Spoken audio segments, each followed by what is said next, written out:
Welcome to the famous and cleanest lake in Asia.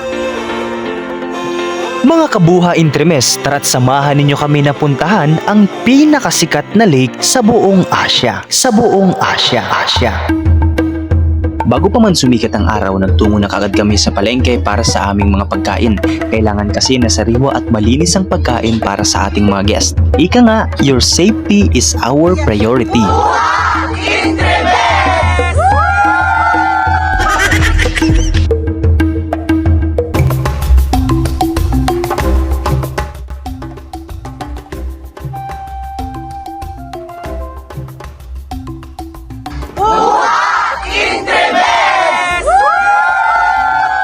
Gusto rin namin na maging maaga para hindi crowded sa Kayangan Lake.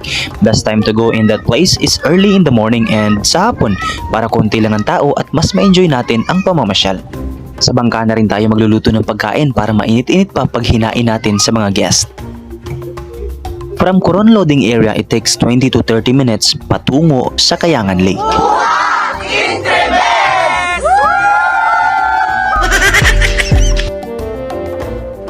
And finally, andito na tayo sa docking area ng Kayangan Lake. Perfect dito, mag-picture taking with beautiful rock formation sa ating background. Buhay Intremes! Ready na ba ang lahat? Cause we are going to hike with 367 steps bago natin marating ang Kayangan Lake.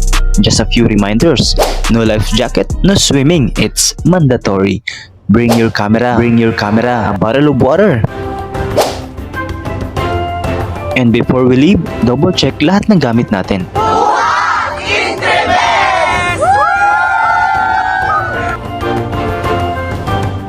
And kung ready ka na, tara, magsaka kita ron. Abish, nakapagod mga kabuhay Intremes. Pero sulit naman ito pagka narating na natin yung lake doon sa loob tsaka yung bibig. Diyan na tayo. Pagdating natin sa taas sa gawing kaliwa ay makikita natin ang famous view ng Kayangan Lake. Dito rin ay may isang kuweba na hanggang ngayon ay palaisipan pa rin sa akin kung bakit may fossilized sea clam sa lugar na ito na napakataas tapos may fossils. Ang sea clam ay karaniwang nakikita sa dagat. Posible nga kaya na million years ago ay nasa ilalim ng dagat ang isla na ito? Well, comment nyo sa baba kung alam nyo ang sagot. After nyan ay bababa na tayo patungo sa Kayangan Lake. Alam nyo ba na para sa mga katubo nating mga Tagbanwa, ang Kayangan Lake ay isang panyaan o sagradong lugar at ayon din sa kanila, ang pangalang Kayangan ay hango sa uri ng mga ibon na kulay puti na dati ay naninirahan sa lugar na ito na kung tawagin ay Kayang. Pero dahil dumami na ang mga tao dito, kaya naubos o nawala na ang mga ibon na ito. At eto naman ang lake!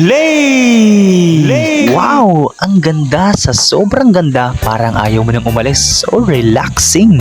Sa gitna ng lake ay buhangin, pero sa gilid ay makikita natin ang magagandang rock formation. Meron din ditong maliit na kuweba and it's open to explore basta magdala kayo ng flashlight and mas better kung kasama ninyo ang inyong mga tour guide. Lunch time na for our food. Tara! Kain tayo. Daming food, sariwang isda, hipon, gulay at prutas. Hay! Busog! Thank you so much sa mga kabuha Intremes. Sana po ay na-enjoy ninyo ang pamamasyal natin ngayong araw. Ingat po kayo palagi. See you to our next vlog.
Thank you so much din nga pala for a very accommodating travel agency. Grabe, smooth ang transaction and guess what? Napakasaya at napakasarap kausap ng travel agency owner. Kaya't ano pang hinihintay nyo?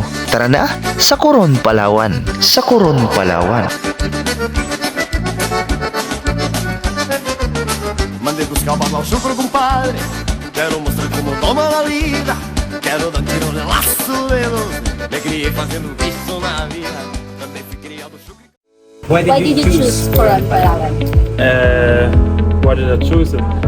Before I came to the Philippines, I did like a search on Google where most tourists go and which places, and then I made myself a route to the Philippines, and I really liked the nature in Coron and El Nido and this mountain stuff in the border.